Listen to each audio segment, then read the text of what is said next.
नमस्कार। दोपहर के 2 बजने को है, वक्त हो चला है 2 दनादन का। मैं हूं शुभे मिश्रा आपके साथ और बुलेटिन की शुरुआत करेंगे बारिश और बारिश से होने वाली तबाही की खबरों के साथ। तो पहली खबर आपको मध्य प्रदेश से बताते हैं, जहां मध्य प्रदेश के बैतूल में उफनती नदी को पार करने की कोशिश में एक कार सैलाब में ही बह गई, जिसका एक लाइव वीडियो भी सामने आया है, जिसमें एक कार नदी में पलटी हुई नजर आई। दरअसल मोरड नदी में बाढ़ आने से पुलिया पानी में डूब गई और इसके बाद भी कार सवार ने सैलाब के बीच पुलिया को पार करने की कोशिश के लिए कुछ दूर चलने के बाद गाड़ी का संतुलन ही बिगड़ गया। कार नदी के तेज बहाव में बहती चली गई। मौके पर मौजूद लोगों ने दूसरे घाट पर गाड़ी और ड्राइवर को बचा लिया। और अगली खबर आपको राजधानी दिल्ली से बताएंगे। दिल्ली एनसीआर में हुई झमाझम बारिश के बाद गुरुग्राम की सड़कों पर सैलाब आ गया। यहाँ नौकरी करने वाले या फिर वहां रहने वाले लोगों के लिए बारिश आफत बनकर आई है। जगह जगह पानी भर गया, कई किलोमीटर लंबा जाम लग गया है। सड़कों पर पानी भरने की वजह से गाड़ियां फंसी हुई है। आलम तो यह है कि पानी में लोगों की गाड़ियां बंद पड़ी है और ऐसे में सड़क पर संकट और ज्यादा बढ़ गया। उत्तराखंड में भी लगातार हो रही बारिश की वजह से बाढ़ जैसे हालात हो गए हैं। रुद्रप्रयाग में अलकनंदा नदी का जलस्तर बढ़ने की वजह से भगवान शिव की मूर्ति, मंदिर और घाट पानी में डूब गए। और अगली खबर आपको जम्मू से बताएंगे। जम्मू के किश्तवाड़ के साजर पद्दर इलाके में बादल फटने से भारी नुकसान हुआ। बताया जा रहा है कि बादल फटने के बाद अचानक ही इलाके में बाढ़ की स्थिति हो गई। घटना में किसी के हताहत होने की खबर नहीं है। जम्मू के रिहायशी इलाके में पहाड़ी इलाकों में मूसलाधार बारिश के चलते चिनाब नदी और कई नाले उफान पर हैं। पानी का बहाव इतना तेज हो गया है कि प्रशासन को सलाल डैम के गेट खोलने पड़ गए हैं। प्रशासन और पुलिस की ओर से लोगों को सख्त हिदायत दी गई कि वो चिनाब नदी और नालों के किनारे बिल्कुल भी ना जाएं। खासकर आसपास के गांव के लोगों को सतर्क रहने के लिए कहा गया है। लोगों से अपील की जा रही है कि वे पहाड़ी इलाकों में जाने से बचें, क्योंकि लगातार बारिश की वजह से कई जगहों पर फिसलन बढ़ गई है। भूस्खलन की आशंका लगातार बनी हुई है। अब बात करते हैं छपरा की, जहां पिछले कई दिनों से बादल छाए हैं लेकिन बारिश नहीं हो रही है। कम बारिश होने की वजह से लोगों को भारी परेशानी हो रही। अगली खबर मुंगेर से है, जहां एक स्कूल की बदहाली की तस्वीर सामने आई। तस्वीरें संग्रामपुर के बलिया पंचायत के प्राथमिक विद्यालय गांधी नगर की बताई जा रही है। स्कूल तक पहुंचने के लिए कोई पक्की सड़क नहीं। क्लासरूम में ना तो ब्लैक बोर्ड है, ना ही बिजली की मुकम्मल व्यवस्था और ना ही कोई बाउंड्री वॉल। बारिश के दिनों में हालात और भी ज्यादा बदतर हो जाते हैं। सबसे बड़ी समस्या है यहाँ संसाधन की कमी। संसाधन की कमी में फर्श सब कच्ची है।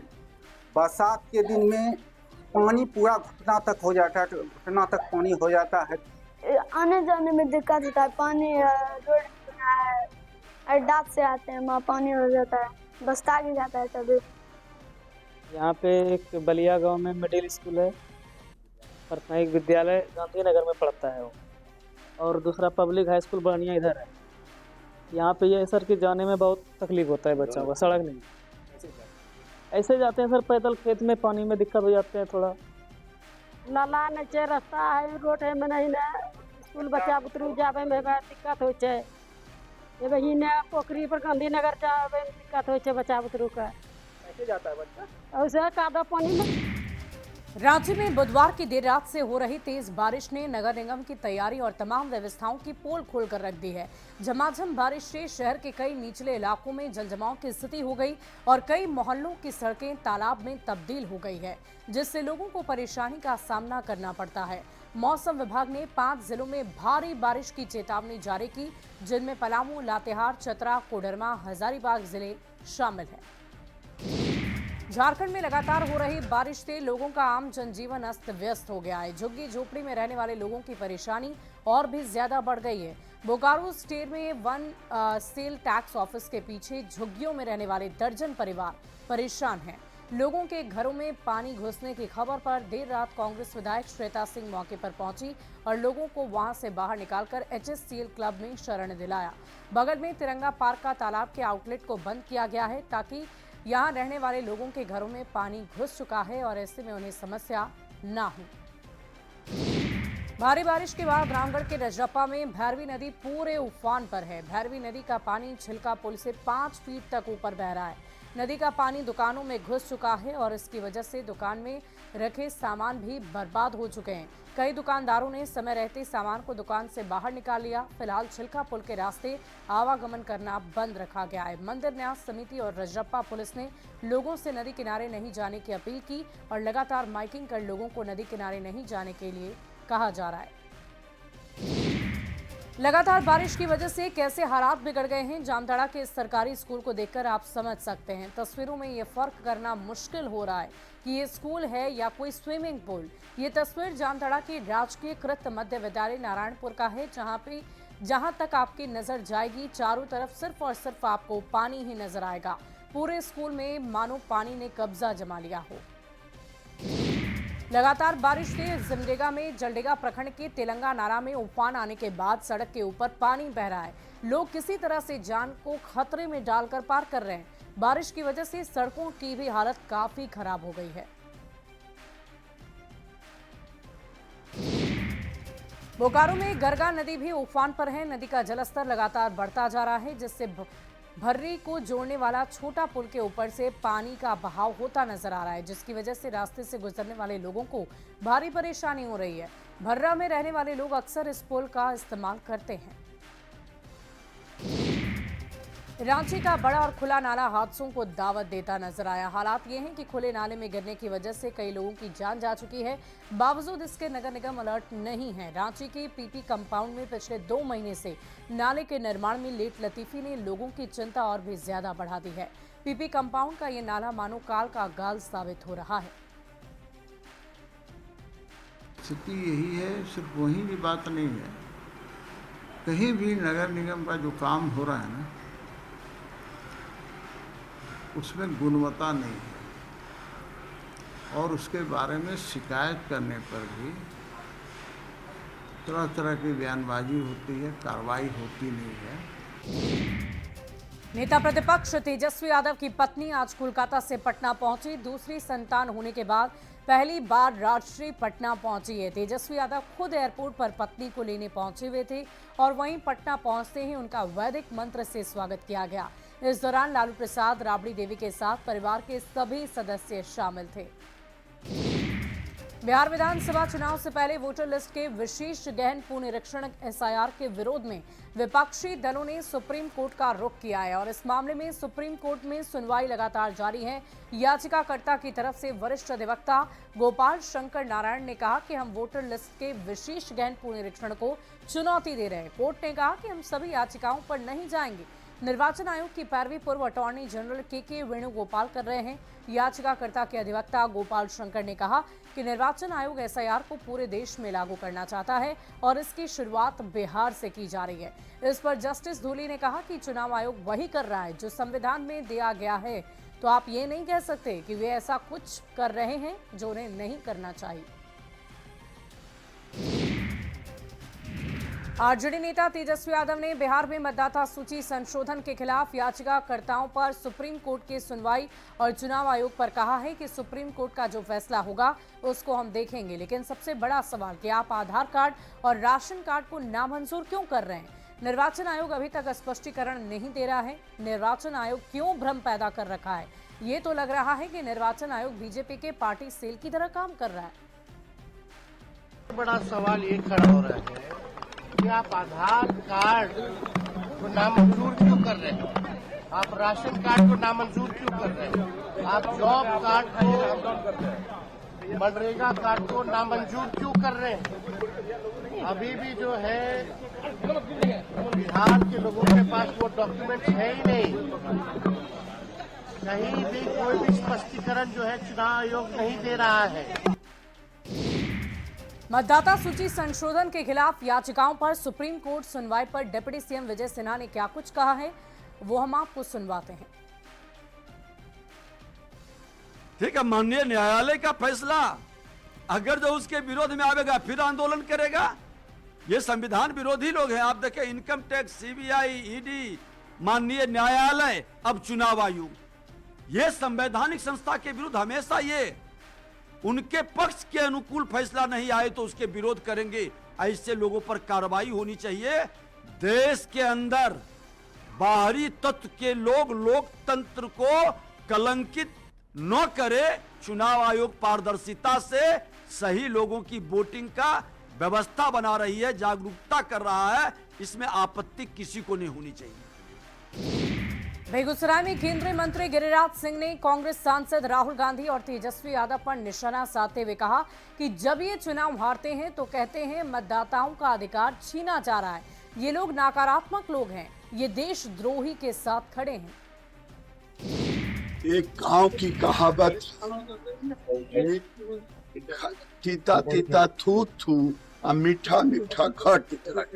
तो जब ये तेलंगाना में होता है तो मीठा मीठा घट घट, कर्नाटक में होता है तो घट घट, हिमाचल में होता है घट घट, और जब हारते हैं महाराष्ट्र से लेकर बिहार में तो इनका कहते हैं कि मतदाता अधिकार छिन रहा है, मतदान का अधिकार। ये लोग नकारात्मक लोग।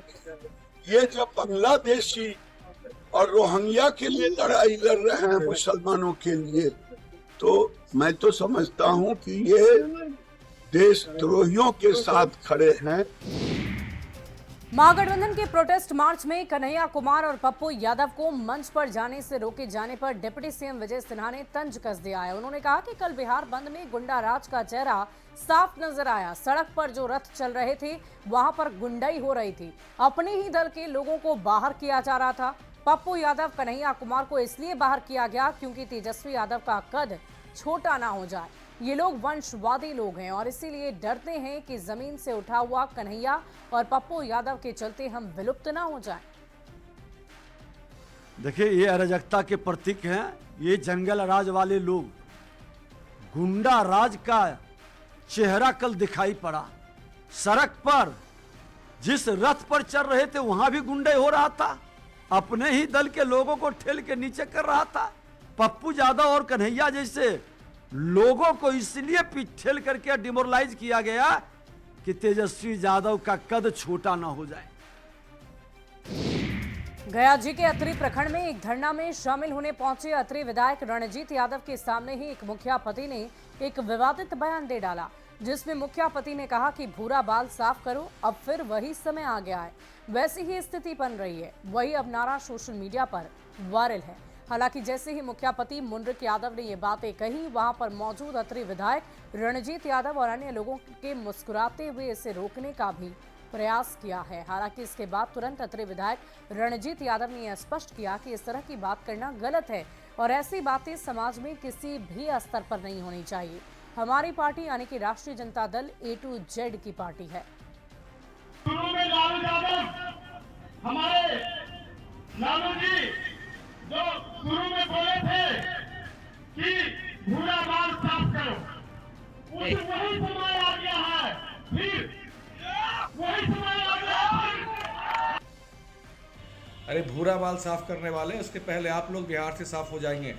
आने वाले चुनाव में बिहार की जनता आपको सबक सिखाने वाली है। नफरत भरी राजनीति अब बिहार में नहीं चलने वाली। कोई कुछ भी बोल देगा तो ऑफिशियल स्टैंड थोड़ी हो जाएगा पार्टी का।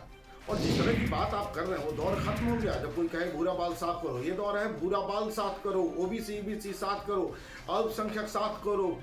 देखिए, जिस तरह से नैरेटिव सेट किया जा रहा है, जिस तरह से परसेप्शन खड़ा किया जा रहा है, ऐसी कोई बात नहीं है। अतरी के माननीय विधायक रंजीत कुमार यादव जी ने स्पष्ट कर दिया कि जिस कार्यकर्ता और जिस नेता के संबंध में ऐसी बातें कही जा रही है वो राष्ट्रीय जनता दल के नेता नहीं है। राष्ट्रीय जनता दल से उनका दूर दूर तक संबंध नहीं है। समाज में तनाव पैदा करके ये लोग राजनीति करना चाहते हैं, लेकिन आदरणीय लालू प्रसाद जी का मॉडल अब समाप्त हो गया है। अब आदरणीय नीतीश कुमार जी का मॉडल बिहार में लागू है, विकास का मॉडल। लालू जी के गांव में सड़क, बिजली, स्कूल, पंचायत भवन आदरणीय नीतीश कुमार जी ने पहुंचाया है। इसलिए आप चिंता मत करिए, इस बार बिहार की जनता राष्ट्रीय जनता दल को ही साफ कर देगी। भारत निर्वाचन आयोग ने एक महत्वपूर्ण कदम उठाते हुए बिहार विधानसभा चुनाव से ऐसे पंजीकृत किंतु गैर मान्यता प्राप्त 17 राजनीतिक दलों को कारण बताओ यानी कि सो कॉज नोटिस जारी कर दिया है। निर्वाचन आयोग ने इन सभी पार्टियों से ये पूछा है कि क्यों नहीं आप लोगों की मान्यता रद्द कर दी जाए। दरअसल इन दलों ने साल 2019 से अब तक कोई भी चुनाव नहीं लड़ा है। इन सभी 17 पार्टियों को 15 जुलाई तक अपना पक्ष लिखित रूप से आयोग के सामने रखने के लिए कहा गया है। वो 17 पार्टी कौन कौन सी हैं वो आप देख रहे हैं टीवी स्क्रीन पर। बिहार विधानसभा चुनाव से पहले ही 17 गैर पंजीकृत राजनीतिक दलों की मान्यता पे खतरा मंडराने लगा है और इसको लेकर के भारत निर्वाचन आयोग ने एक आदेश पत्र भी जारी कर दिया है कि इन 17 गैर राजनीतिक जो संगठन हैं उनकी मान्यता क्यों नहीं रद्द कर दी जाए, चूँकि गैर पंजीकृत है ये और पिछले 6 वर्षों से ये 17 गैर पंजीकृत जो राजनीतिक पार्टियां हैं वो चुनाव नहीं लड़ी है। और बताते ये चले कि इसको लेकर के आयोग ने सभी जो जिले हैं उनके जो जिलाधिकारी हैं पत्र भेज दिया है और ऐसे तमाम जो 17 गैर पंजीकृत राजनीतिक दल है उनकी मान्यता रद्द करने को लेकर के पूछा है कि क्यों नहीं आपकी पार्टियों का जो रजिस्ट्रेशन है जो मान्यता है वो रद्द कर दिया जाए, क्योंकि पिछले 6 वर्षों से एक भी चुनाव इन राजनीतिक दलों ने नहीं लड़ा है और इसके लिए आयोग ने 15 जुलाई 2025 का डेडलाइन भी तय कर दिया है। बताते ये चले कि जिन 17 गैर राजनीतिक दलों को नोटिस जारी किया गया है उसमें भारतीय बैकवर्ड पार्टी है, भारतीय सूरज दल है, उसके अलावा भारतीय युवा पार्टी है, भारतीय जनतांत्रिक संगठन दल है, बिहार जनता पार्टी है, देसी किसान पार्टी है, गांधी प्रकाश पार्टी है, हमदर्दी जन सुरक्षा समाजवादी विकास पार्टी है, इसके अलावा क्रांतिकारी समाजवादी पार्टी है, इसके अलावा क्रांतिकारी विकास दल है, लोक आवाज दल है, लोकतांत्रिक समाज दल है, नेशनल जनता पार्टी है, राष्ट्रवादी जन कांग्रेस है, इसके अलावा राष्ट्रीय सर्वोदय पार्टी है, इसके अलावा सर्वजन कल्याण लोकतांत्रिक पार्टी है, वैवाहिकी किसान अप्लायंसिंग मोर्चा है। तो ये तमाम जो पार्टियां हैं इनकी जो है मान्यता रद्द करने को लेकर के आयोग ने पूछा है कि आपकी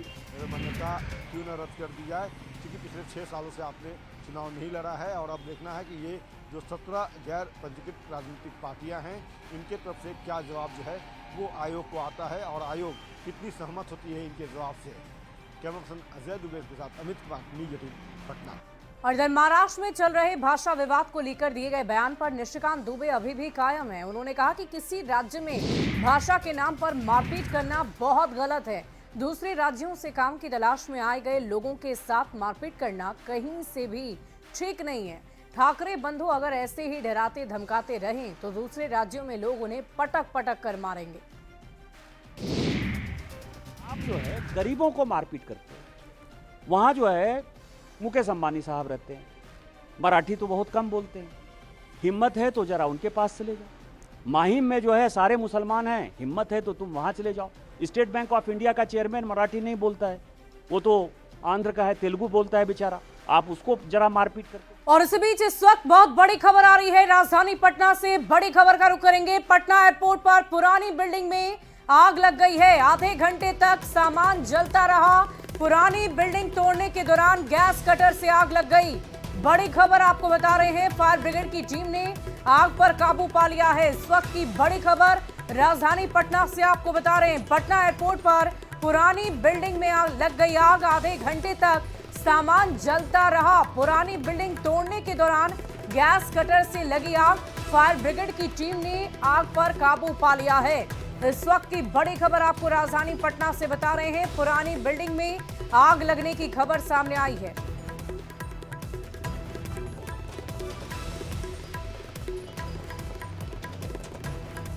और फिलहाल इस बुलेटिन में अभी के लिए बस इतना ही। आप बने रहे न्यूज़ 18 बिहार झारखंड के साथ।